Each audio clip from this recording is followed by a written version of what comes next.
बढ़ते आगे, उत्तराखंड के 3 प्रसिद्ध मंदिरों में ड्रेस कोड लागू किया गया है। बड़ी खबर आपको बता रहे हैं। हरिद्वार में महानिर्वाणी अखाड़े के 3 मंदिरों पर ड्रेस कोड लागू होने का साधु संतों ने भी समर्थन किया है। उत्तराखंड के 3 प्रसिद्ध मंदिरों में ड्रेस कोड जो है वो लागू किया गया। हरिद्वार में महानिर्वाणी अखाड़े के 3 मंदिरों में ड्रेस कोड लागू हुआ है, जिसका साधु संतों ने भी समर्थन किया है। उत्तराखंड के 3 प्रसिद्ध शिव मंदिर दक्षेश्वर महादेव, टपकेश्वर महादेव और नीलकंठ महादेव में अब छोटे कपड़े पहनकर श्रद्धालु का प्रवेश वर्जित हो गया। संतों की मांग है कि उत्तराखंड के चारों धामों सहित सभी मंदिरों पर ड्रेस कोड का पालन करना चाहिए, ताकि मंदिरों की परंपरा और मान्यता बनी रहे।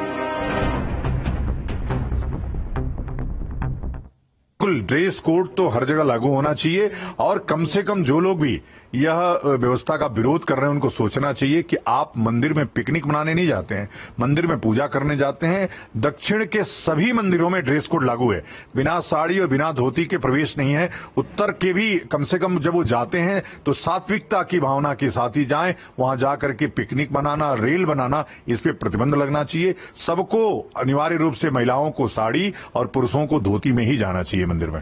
हम देख रहे हैं हर की पैड़ी पे आए दिन ये वीडियो वायरल हो रहा है, लोग शराब पीते हुए।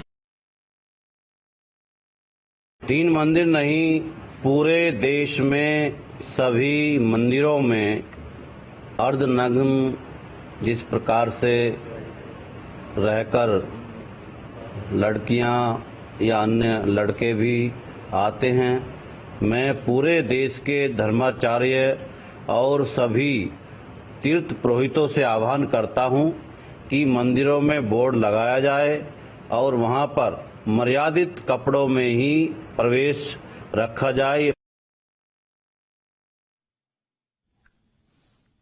और इस खबर पर ज्यादा जानकारी के साथ तुषार हमारे साथ फोन लाइन पर कनेक्ट है। तुषार, इस फैसले को, इस समर्थन को कैसे देखा जा रहा है? साथ ही साथ आपने आम जनता से बात की होगी, उनकी क्या राय है? जी हाँ, बिल्कुल। जिस तरह से महानिर्वाणी के 3 जो मंदिर है, प्रसिद्ध मंदिर, उत्तराखंड में भी ये प्रसिद्ध है। एक तो दक्षेश्वर महादेव जो हरिद्वार में है, ऋषिकेश में नीलकंठ महादेव, और जो तीसरा मंदिर है वो देहरादून में है, टपकेश्वर महादेव। ये तीनों मंदिर महानिर्वाणी के अंतर्गत आते हैं। और जो खास बात है, जो अखिल भारतीय अखाड़ा परिषद के अध्यक्ष है वो महानिर्वाणी अखाड़े के सचिव भी हैं। तो उन्होंने ये अपील की है, युवाओं से अपील की है कि जो भी मंदिर में जाए, कृपया ड्रेस कोड हमने लागू किया है कि जो 80% हो अपने तन को ढककर जाए, ताकि जो मंदिर की मर्यादा है और परंपरा है वो बनी रहे। तो साधु संतों ने भी यही कहा है कि धोती और कुर्ते में जाए, साड़ियों में जाए जो महिलाएं। जो मंदिर है दक्षिणों में, जिस तरह से वहां पर ड्रेस कोड है कि लोग धोती और कुर्ते में ही मंदिरों के अंदर प्रवेश कर सकते हैं, तो ऐसा अब उत्तराखंड के मंदिरों में भी होना चाहिए, क्योंकि देवभूमि है और देवभूमि की जो मान्यता है, क्योंकि सैकड़ों के हजारों की संख्या में जो देवभूमि में मंदिर है, तो ऐसे में